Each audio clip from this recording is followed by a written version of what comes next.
What's this then? Oh. Hi. All right, so we're on. Hello.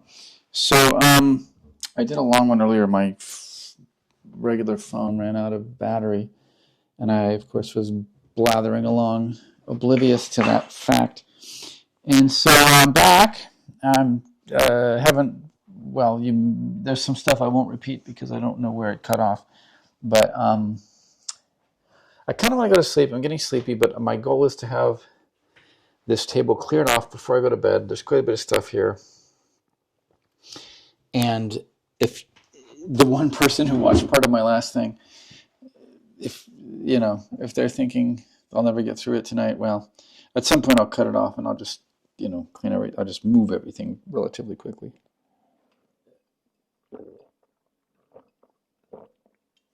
Okay. So, if you want to know what the standard set includes, you have to watch the prayer stream. So now I've got how many sets? Now I'm chilly. I'm going to put back on that layer that I took off a little while ago because, I don't know. I got chilly. So there we go. Okay, so I'm grateful that I have this place to myself most of the time. I'm grateful that I have a roommate who comes by sometimes because it's, just less isolating to have some other person around. But we don't know each other very well and we don't really hang out, but whatever. So, anyways, so here's what it is. So I've been assembling these sets, kind of groping my way through the darkness for several years. I've designed these cards. I showed some of those in the last thing. I'm not going to revisit that right now. And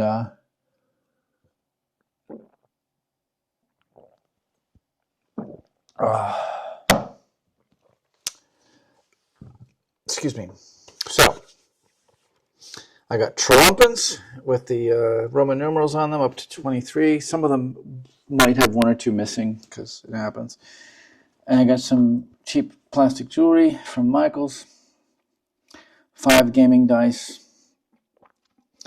And here's the big thing. Here's what I worked out just the other night. I got one of these pieces of parchment, and it's not my favorite. My favorite parchment is the more, Declaration of Independence or kind of D&D map sort of parchment, which is a little more yellowy. This stuff is parchment. It is legit parchment, but it's a paler shade. But it's legit parchment. It's a little more of a cardstock. This one's actually thicker. So here's what I did. You're not going to be able to read this right now, but I'll just talk through it. There's 5 quadrants on here. The first one is 20. It's a box of 5x4. It's got Roman numerals from 1 to 20 to 20.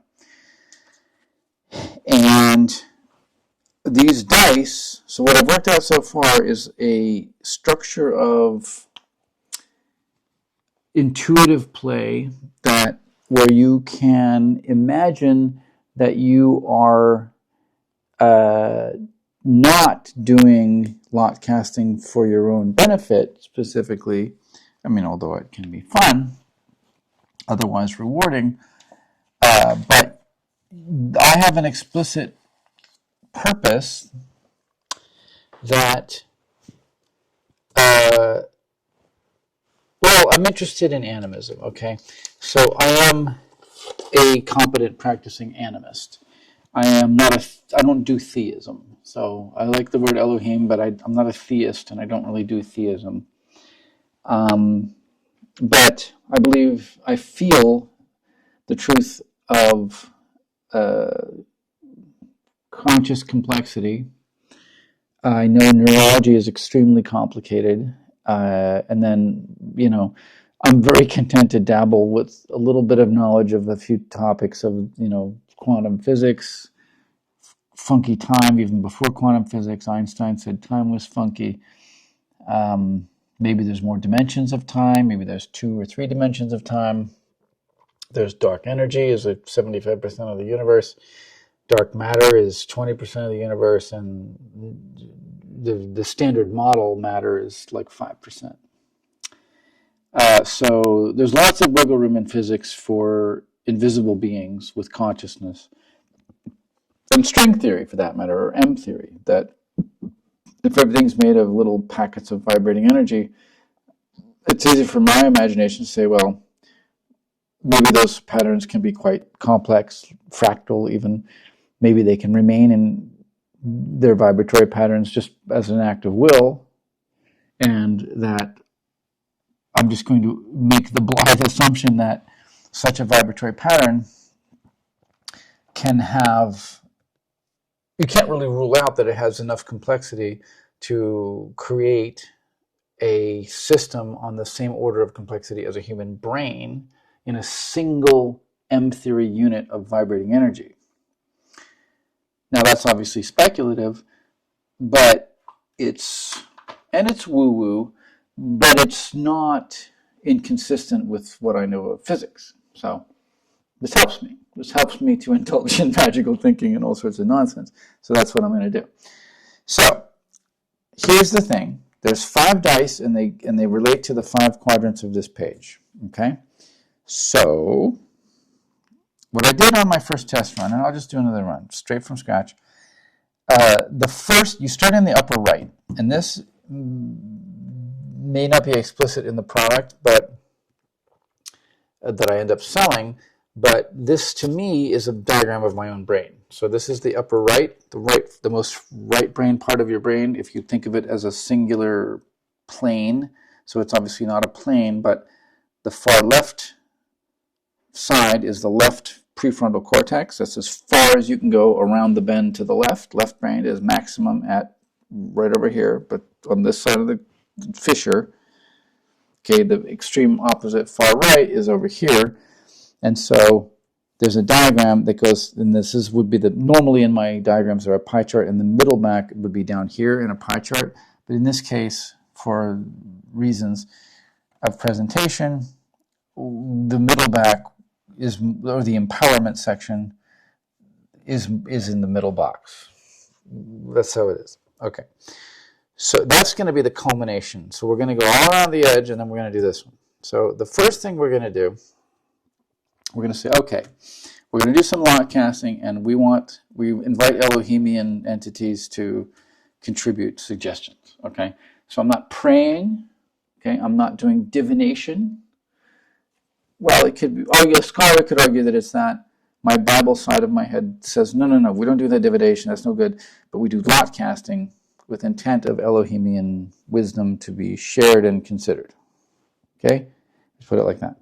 So the first thing you're going to roll is up to, the maximum is 108, a sacred number.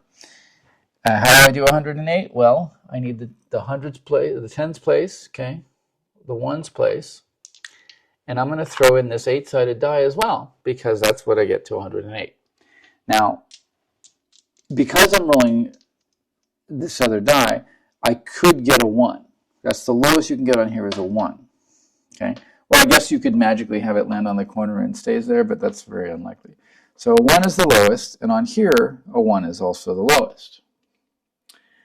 Unless you want to count it a 0, 0, 0 is a 0 instead of 100, but that's not normal. So if you ended up with a 0, 0 on this one and a 1 on this one, that would count for 1. You have to add 1. So the minimum you can get is a 2. So it's not from 1 to 108, it's from 2 to 108. That bothers me a little bit. It's okay. It's good enough for government work. So that's what we're going to do. We're going to roll these 3 dice together. And what's the result going to mean? Well, it's the axis Mundalini. Okay? Axis Mundi, Kundalini, and Mandala. All of these ideas are here. The whole thing is kind of a crude mandala, though not circular, although we have a Buddha wheel over here, but it has Bible verses. Okay? The best ones, really. And this is meant to be, I actually worked it out. It's the most complicated one. Okay, so we're going to start with that, and then it gets easier. So And what does it mean? This is, so the idea here is that it also ties into the book of Revelation, let's be honest. So the dead shall rise again. Okay. Now, to a literalist, that means the zombies are going to come out, but they're going to not be rotting, and they're going to go around doing prophecies and raining frogs from the sky, rivers of blood, all that stuff. So, setting that aside, let's assume that's Jungian dream work, okay? And let's assume that we can commune with spirits. They're constituted of dark energy from physics, string theory, M theory, blah, blah, blah. Also, you have 100 billion neurons. We're opening the channels, okay? But this is going to be our elevator. Okay, where are we from low to high on the axis mundi, the world tree, okay? The spinal cord, if you must, okay? It's like this. And I've decided to tie it into the visible spectrum of light, because chakras, yeah, okay? Chakras goes from red to violet, or some people say it's white. And I've decided to assign the numbers from 40 to 80 as the color wheel of colors. Now, I have more than 6 or 7 iterations, so I have some in-between colors like a chartreuse that I call grello because chartreuse is pompous. But the reason why it's 40 to 80, if there's any physics nerds here, is that 400 terahertz, that's I believe a billion hertz, is red. It's a visible spectrum of red. And the highest color we can see is not quite a doubling of frequency. So it parallels, it structurally and poetically parallels a octave, a musical octave, where every letter A, let's say, on the piano, well, one of them, I don't forget which one, but one of them is 440 hertz, just regular hertz, okay? But a billion times that, or a trillion, maybe I think it's a trillion times that, is a multiple of it. So in a sense, red light, well, between 40 and 45, 440 is A. It's closer to 45, but so I got this a little bit screwed up here, don't I? Yeah, it's a little screwy, but whatever. So it's really something below A, probably. So that would be G. That's how I have it. So red is G. It's like the root chakra. It's like the ground, okay? So that's red, and it goes up to violet. Now, here's the thing about the octaves and the doubling. I decided to make the above 80, the things that get into multiples of these lower ones, I translate it as pastels of basically the same hue. Why not? Because it's like a musical scale. It's higher. It's more trilly or what have you. Okay, but it doesn't. They don't get all the way up to double of violet because it only goes to 108. So pastel grello or chartreuse is 55. Half of 108 is 54, which is still in that chartreuse zone. A pastel of that is the most you can get. So that's sort of a little bit of an inside joke that's maybe correlates to C, the speed of light, okay? The cosmic speed limit, because you can't on this 108 magical scale get to a pastel green, a straight green, or a cyan, or a teal, or a blue, or an indigo, or a violet. Those are off limits, okay, because it only goes to 108, which is double 54. 540 terahertz, which I believe is a trillion, is this short, well, it might not be exactly that, but it's for convenience, that's how it's spread out here. So grello is roughly around in there. Double that is the maximum. So that's kind of funny because it's intended for people to call bullshit and to say, well, if I want to have a chakra level that's on the higher end, I'm not going to stop at 108. If I want to have pale blue in my imagination work, my shadow work, what have you, I'll damn well have it. It doesn't matter what your damn dice say. And I'm going to say, good for you. I fully support you. Okay, so on the low end, it's, of course, browns. So, or it's muddy versions, dark versions that are not, they can be full hue, but they're not at optimal brightness. They're not at so much bright that they're washing out into pastels, and they're not so dark that they're indistinguishable from black.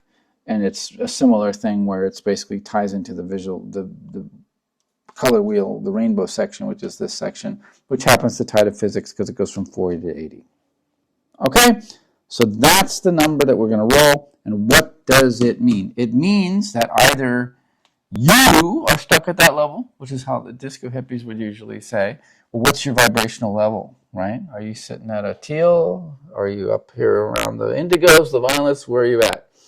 I'm like, well, maybe it's your client from the dark energy spirit world that's at a certain level. It's just a way to set context. So set and setting, we're not doing any sort of medicines here, but we're still going to try to deal with, it's part of the psycho-spiritual setting is going to be a color, somewhere from a muddy browns with different hues up to pastels with different hues, and in the middle zone, it's the straight rainbow, fully saturated colors.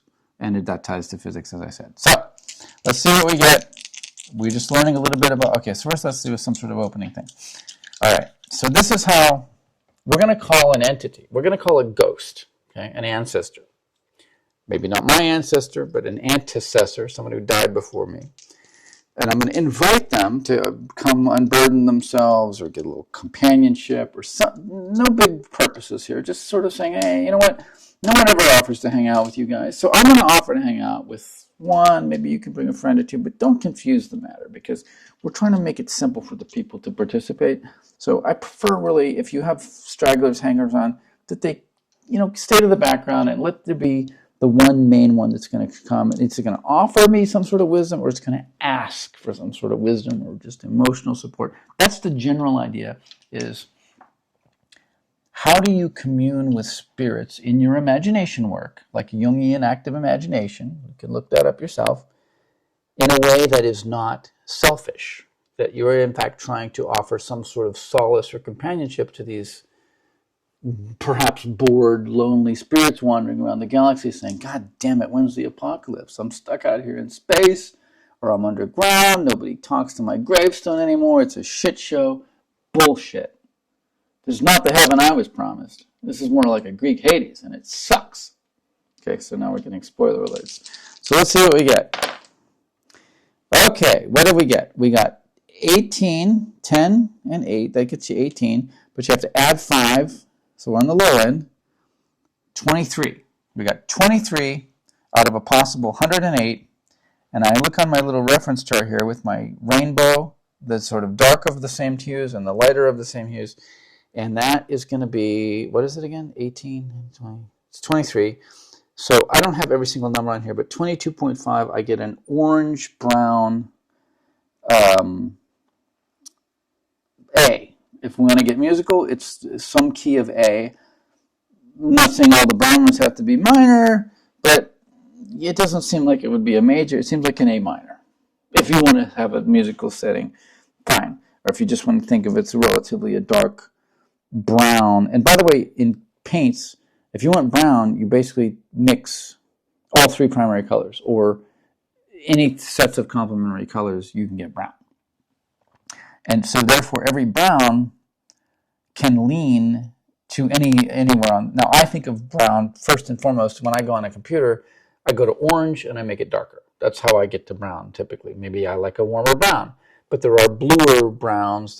You can come up with a muddied up any color you like, and before you get all the way to black, it's going to look like some sort of a brown or maybe a dark gray, but gray has no saturation technically. So anyway, so what we got is 23, which is basically an orangey brown.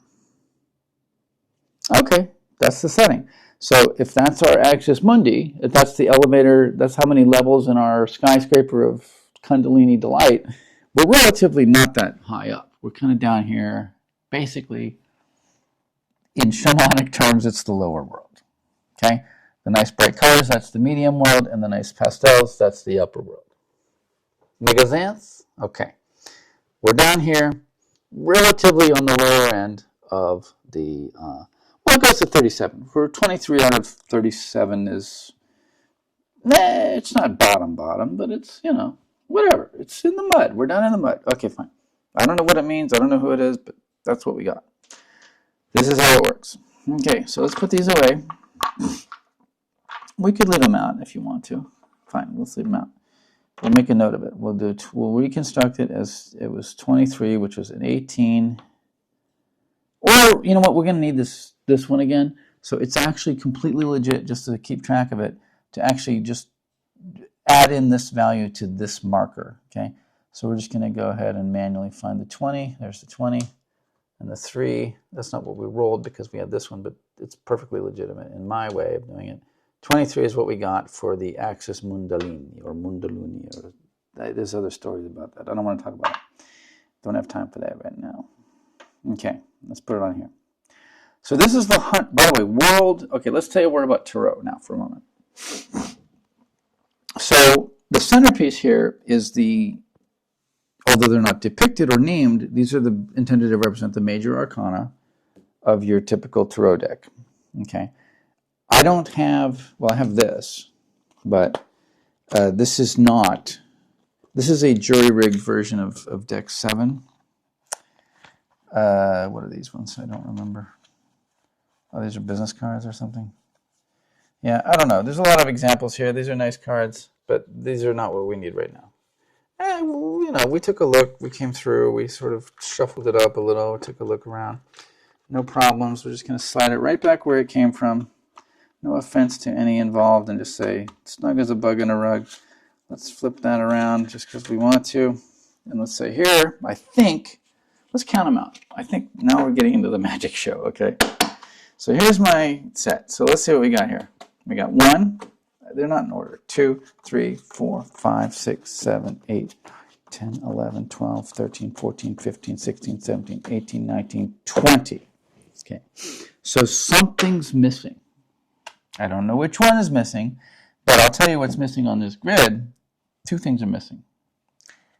I know it's a Freudian slip. The 2 things that are missing are the 21, which is world, and the 0, which is yours truly, the Fool. In Tarot, there are interpretations that basically say that the Fool represents the querent, the person who's trying to get help, trying to get insight from some way. And they're a fool and they're about to walk off a cliff, which is maybe an inside joke of the Rider Waite or whoever was before them. So in this case, you, the Lotcaster, are the fool. Okay, fine. Because maybe it's risky. Maybe not, maybe it is. Maybe it's just a dumb game. Maybe it's bullshit, nothing. Who cares?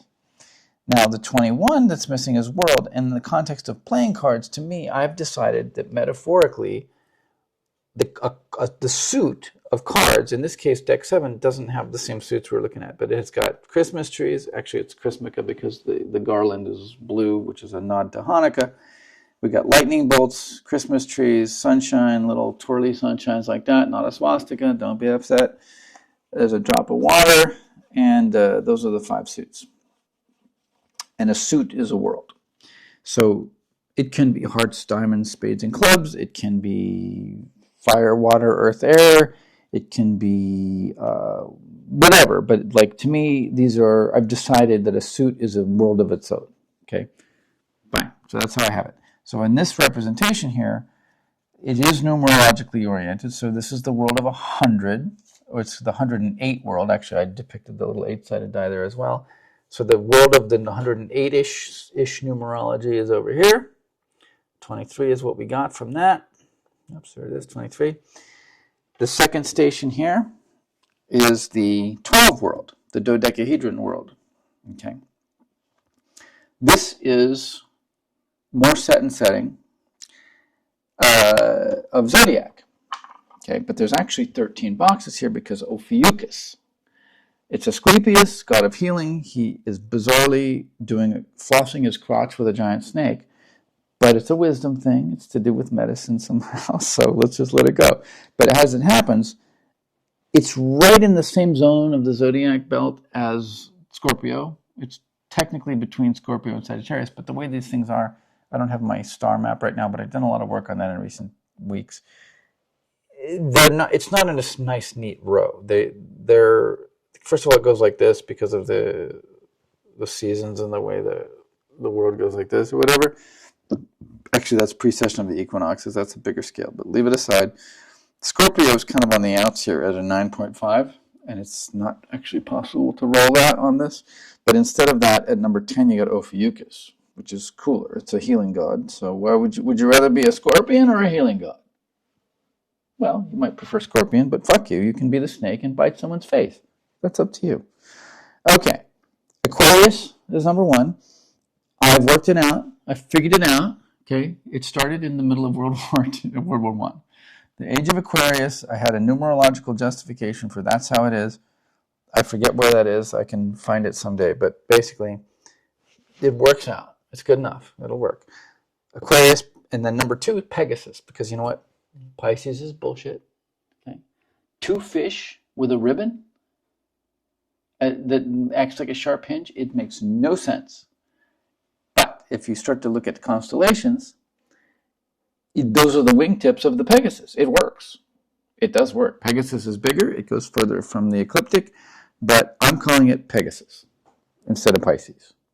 Because 2 fish on a ribbon that looks like a hinge is dumb. It's bullshit. Nothing to do with fish.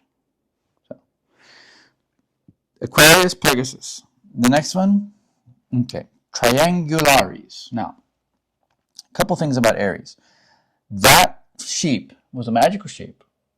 It had wings like a Pegasus. It was a Pegasus ram. Okay? It had the curly horns, but because it's a sheep, not a goat, that means it's more like Jesus, less like Satan. Okay? Now, I don't like those tropes that much, the Satan one anyway.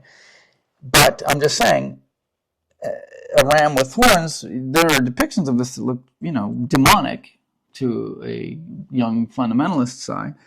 But in fact, it's a sheep, which is cool. Leave it alone. Now, so it has wings, okay? And there's a constellation right above it, which is a little one it's a triangle called Triangulum. Even though the geometry doesn't look quite right, I'm going to wrap that in and call it Triangulares. And the Aries, it's Auries, because that is the sheep whence came the golden fleece. The magical fleece, the golden wool that did some mythological function, saved some babies or killed babies or something. I don't know. I think it saved the babies. But the sheep ended up getting, it didn't end well for the sheep. But it got to be a constellation, but I respelled it as Auries because AU means gold, and it's a reminder of the golden fleece story, that it's not just a run-of-the-mill ram sitting out in the cosmos. 4 is good old-fashioned Taurus, good old-fashioned Gemini. Okay, now here's another tweak. Cancer. Do you want to be called Cancer? Unlikely. Crab isn't much better, not by a lot. My tweak isn't necessarily nicer, but it's more badass. It's a little further up the food chain than a crustacean. It so happens that Cancer basically is like a hub and 4 spokes, basically.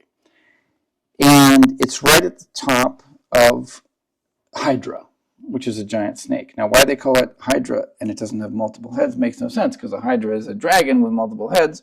Well, this is a snake, but I decided that it's merging the constellations because that's what mythologers do. And it's Tiamat. It's a Babylonian or Akkadian or something primordial chaos monster.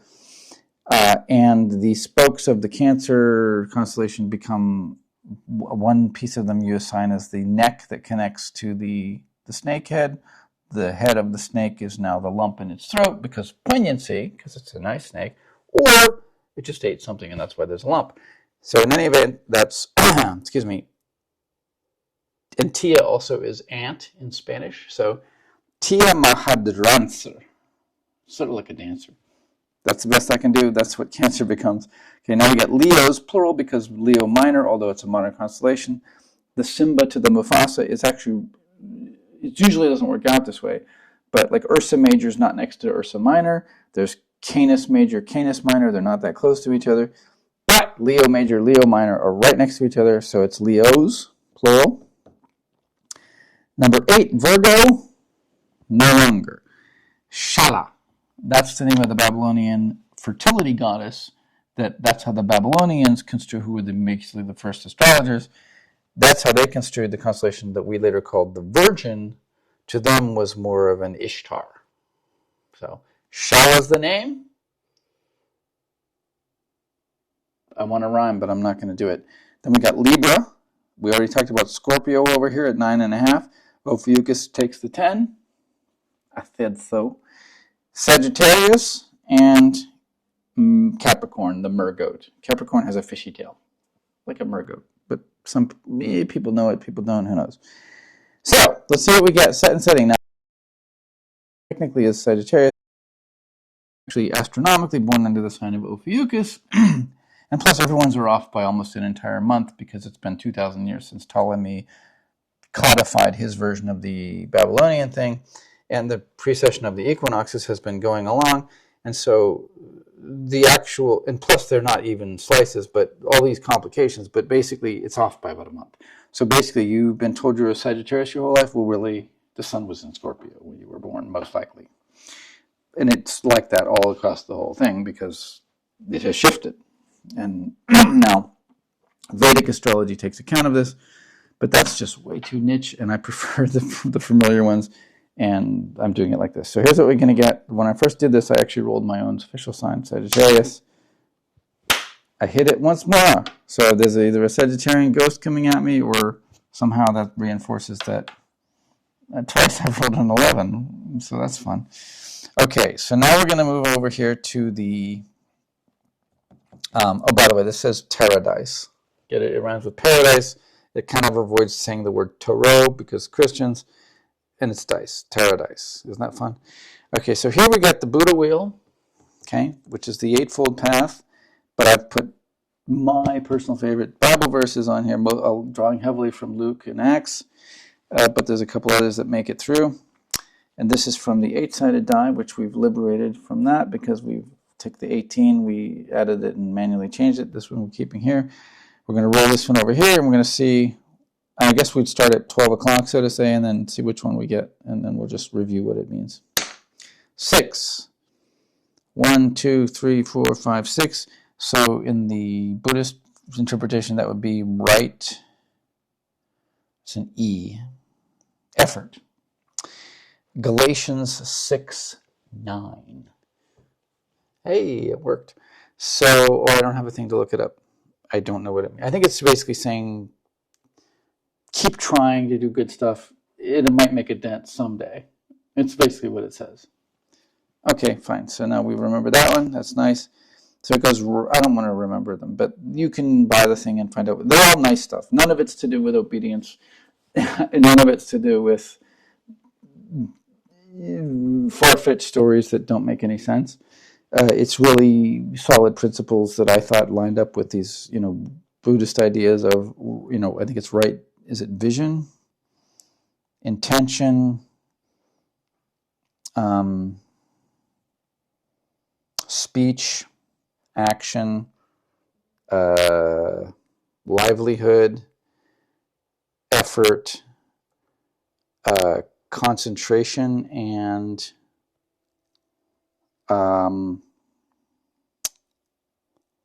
mindfulness.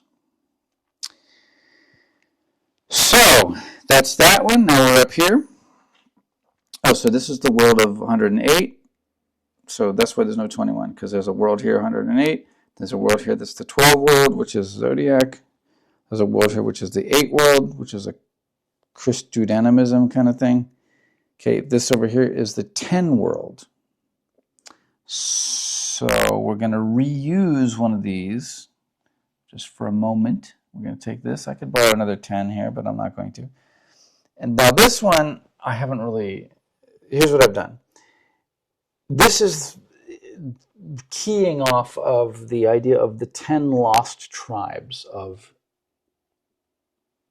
Israel. Now, I love lore. I love to tweak lore. I was raised in an Abrahamic tradition, Protestant Christianity. The idea of lost tribes is kind of an intriguing, fun thing, but I'm not what you'd call an unreconstructed Zionist. Okay, so I love Jews. I love many Jews, specific Jews. everything I know of modern Jewish culture, not everything, but I love it. It's genial.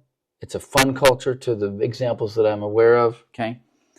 But I'm not a fan of the state of Israel's policies, really. Likud, particularly, Netanyahu is a fascist as far as I'm concerned. So I'm not meaning to, I'm trying to create positivity out of stories that are fun and juicy. So what I've done here is I've not gone with the standard names of the 10 lost tribes, but I have honored each of those, but I have also put a lot of women names. So the 5 daughters of Zelophehad is a big deal to me. Dinah makes an appearance here, and they get merged together into these long, complicated names that are hard to say. This needs more work in terms of lore and what the hell does it mean. It's, for present purposes, it's just kind of a number 1 to 10. And I'll read the one and I'll say which tribes presumably are involved with that. And so this has to do with the Assyrians coming in, conquering the northern kingdom, and they did this with other conquests. They moved people around because they're like, you know what? They didn't slaughter everyone, but they said, look, we're going to move you over here, move you over here. We're going to break up your, little, we don't want too much of a club of cohesive culture here because you could be a problem to us. So they moved people around to make them integrated into the empire, and that's what they did. And that's why, but they didn't take them all, first of all. Like, for instance, the Samaritans. There have been Samaritans there, and I know there are Jews that say the Samaritans are fake Jews. They're not really Jews. Bullshit. I don't want to get involved in it that much, but I don't think that that region was vacant 200 years ago. There have been Jews in Babylon ever since the captivity. Some of them never left. Like the Talmud was from Babylon. Somewhere after the liberation by the Persians, Cyrus the Anointed, by the way, which means Messiah, a Persian conqueror came and conquered Babylon and said, hey, you guys can go back to your spot. Good for you. So he's called a Messiah in the Old Testament. Anointed. That's what it means. I believe he's the only Gentile in the Bible who's, other than you could argue some of the, Gentile, second generation Gentile disciples. There's things in the New Testament about anointing, so that you could say that it's not strictly the exception, but in the Old Testament anyway, the only Gentile named as an anointed one is Cyrus the Persian. So, anyways, 3. So we got Beth, which means house, but it sounds like a girl's name, and it's kind of similar to Bat, like Bat Mitzvah. So as I understand it, I could be wrong, but like the part of a name Ben or Bin, like, Bin Laden for that matter, but Ben Gurion means son of Gurion. So Bat, I think, can be construed as daughter of. I've taken it to be kind of like that, but I didn't decide to call it Bat. I called it Beth because I like it better than Bat. So this is Beth Zemahalagab. So that's a combination. The Beth is really just to kind of call out all the ones here that start with Beth, and there's 10 of these overall, are derived from each of one of the 5 daughters of Zelophehad, which is a Bible story about 5 daughters that their father died, there were no male heirs, and they were going to get screwed, not in a good way, and they argued about it. They found a judge or somebody to plead their case, and they won their case, and they were allotted land, and there were restrictions. They had to settle amongst their cousins so to make sure that they only had sex with their cousins. The Manasseh tribe, right? But whatever. Okay, but those 5 daughters' names are baked in here. And Mala, I like that partly because the Pakistani girl who got shot and who's an amazing inspiration, Malala, I think is her name. I did not add the extra syllable, but it's Beth Zemahalagab. And I put Gab instead of Gad. Gad is there because Gad, I speculate plausibly, is a abbreviation of Gilead. So the tribe of Gad So the tribe of Gad, in a way, did very well here because every reference to Gab is a tweak of Gad. I think it's a contraction of Gilead. At least it works in English. And you could say, well, that has nothing to do with etymology. It's bullshit nonsense. I'll say you're right, and I'm sticking with it anyway because the Elohim works in mysterious ways.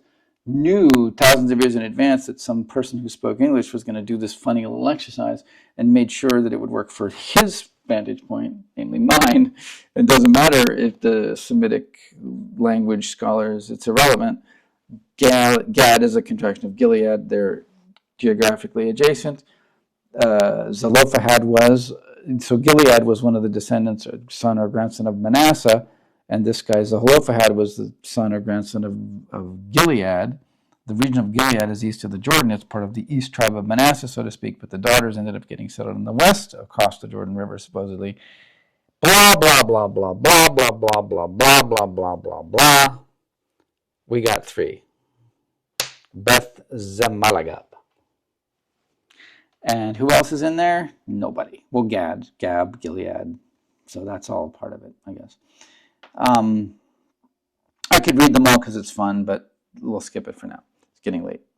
So now we're here to the centerpiece. We've got some setting elements here. We have a lost tribe, which happens to be one of the 5 female that I decided merited status as a lost tribe. Instead of having 10 that are all named after boys, Dinah, the sister who got raped by the Benjamites and then never gets spoken of again, she is the first element here. Dionysic. She gets put with Issachar, which I think is one of the cool ones because it's probably Omri's tribe, and also they were tended to be scholarly. At least that's what I read online. So it's Dinisakasharan. So that's got Asherah, which is Yahweh and his Asherah. It's this one version of the West Semitic primary mother goddess. Din is for Dinah. Isaac is for, well, Isaac as well, kind of, but Issachar and Asher, which to me is probably a reference to Assyria, but they didn't want to admit it. But so I'm making it into Asherah. So that's an example of where Dinah shows up. So there's actually 6 of these that are led with a more matriarchal view of what can be a tribe. And there's the other 4 has all the other male tribes merged into a few of these names, right? And in fact, one of these even I got, number 2 is Biblugarit, because I decided that Ugarit has to get in there because it was part of that ancient Semitic world contributing literature. It's a kind of a pagan version of the Semitic, Yahweh, I believe, shows up there. Asherah shows up. El, the king of the gods, shows up. All of these, the word El is used all throughout the Old Testament as a word for God, right? So Elohim has that element in it. El Shaddai has it. Many of the personal names has it. So Ugarit's important, and I'm honoring it here. And also, my favorite of the Phoenician cities is Byblos because it sounds like Bible. Even though the Bible has nothing to do with Byblos, it's kind of an emblem for the whole region, and for the most fondness I can have for this lore is when I tweak it this way, and I get to call it biblical, basically. So it's biblical enough for me. Nefertiti makes an appearance here, but all of the other tribal names. Reuben ended up as part of Judah, I think. Maybe. They're further kind of south, east of the Jordan, right? Anyways, Zebulun is kind of here. It's in this one here. There's a Zeh and a Gab, and Tirzah is one of the other sisters. Blah, blah, blah, blah, blah. There's all those. We got 3. So what do we got? We got 23. That helps us remember because that's what we had over here. 23 over here was a brown, orange-brown, relatively in the underworld on the Kundalini snake world axis thing, but it's below the bright rainbow section and the sort of muddy rainbow section. Musical note would be key would be what's not perfectly. I sort of want to double check these frequencies and stuff, but basically it's something like possibly near the A range, maybe in A minor, maybe it's Phrygian, maybe it could be Locrian. No one ever picks Locrian, so maybe it's Locrian mode, whatever. Orange, can orange be Locrian? I would say chartreuse is a better shot of Locrian. Orange is just a little too sunny for Locrian. That's my feeling about it. All right, fine. So that's that. We're in the underworld. We got Sagittarius involved. That's probably just me. We got right effort, which is to do with 6-9, Galatians 6-9. Keep trying. It'll eventually help the world somehow. We got number 3 over here, which is a matriarchal lost tribe based on one of the daughters of Zelophehad, plus Gad, plus Beth. And Zeh is probably... There's a lot of Zebulun in here, because there's a lot of Zeh. Yeah? Oh, no, that's from Zelophehad. Whatever. Anyways, so there's that. Now, I know, we got to tighten this whole thing up a little bit. Now we're going to roll the 20-sided one, and we're going to get a major archon. Or a majark, as I like to call them. What are we going to get here? Let's see what we get. 18! Alrighty. That's this one. I think it's celestial, if I'm not mistaken. So let's go see what we got here. Here's a 1. That's the mage. Here's a 2. That's the high priestess. Here's it's hard to read. I think it's a 12, which is the scapegoat. Oh, that's the hanged man. We didn't get that one, although I got that the other day. We got 20, which is judgment. Okay. That's a zombie, by the way. So just like the ones coming out of the ocean coffins on the tarot card for some reason. Doesn't make sense. Here's the 8, which is strength or justice, depending on the generation of it. This one's 18, which is in fact the one we got. Now the original Deck 7 card is a spoof of Spock, a little more alien, but he's called Sparky Duvakian. But he's been repurposed here as the giver of guidelines. How about that? Those are easy to remember. Here's in my club. Here's the guidelines. Speak up. Also listen. Be decent. That's it. We got to keep it simple for the post-apocalyptic era. So, but actually, in tarot terms, he is what? I can't even read this thing. Speak up. Oh, it's actually swedged on here. Also listen. Be decent. Oh yeah, it's the moon. Now that's fun because I got a big deals about the moon. I'm very moon oriented, much more than sun. That's cool. That's almost poignant to me, which is weird. But okay, so it relates to my grandfather as well, my mother's father. He was a tough cookie.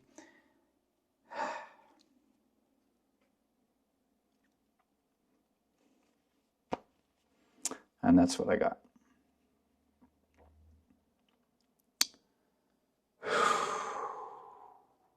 Well,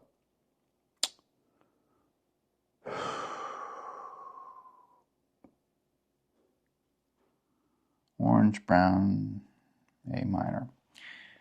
Well, here's something brown. This has some personal things relating to my family in it. Here's some orange, also family related. It's a carrot candle. There's more brown and orange over there.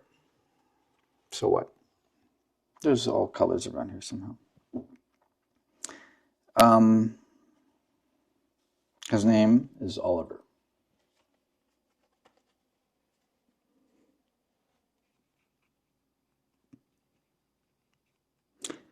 We're proud of each other, evidently.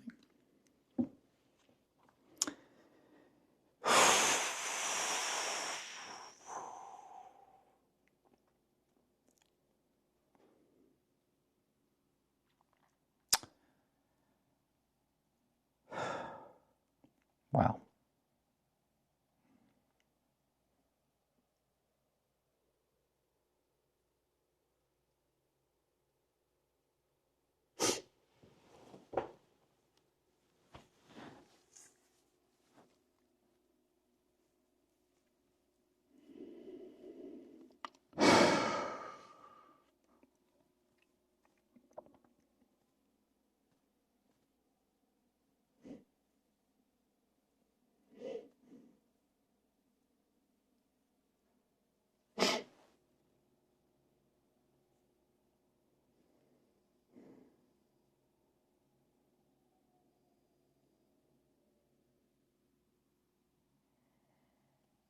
I don't have anything of his with me here.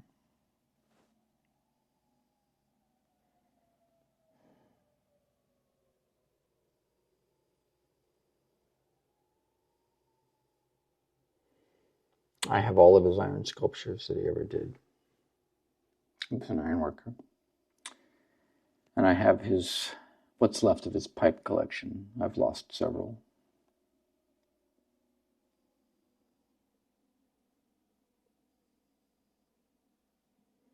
I do have a Peruvian pipe that I bought at a festival earlier the High Vibe Festival in east of Bakersfield around June. I don't want to get it. It's in the other room. It's part of my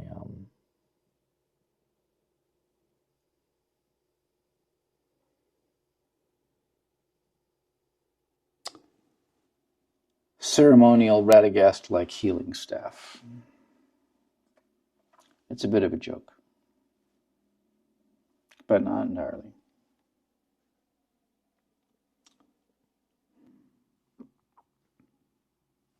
The rest of the pipes are up at the cabin where I'm going tomorrow. I'll probably bring one down.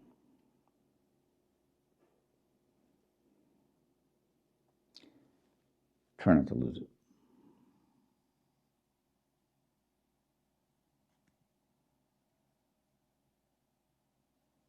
Maybe stick that one on the healing staff. Make sure it's secure. Don't carry it around and lose it.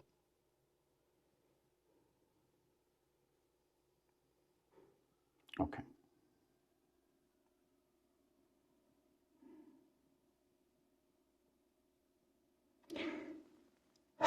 I think I accomplished what I had to accomplish here. So that's what I've been working on. Fits and starts, all sorts of different strands. Simple lines intertwining. That's a Spinal Tap reference. All right. Thank you for your kind attention.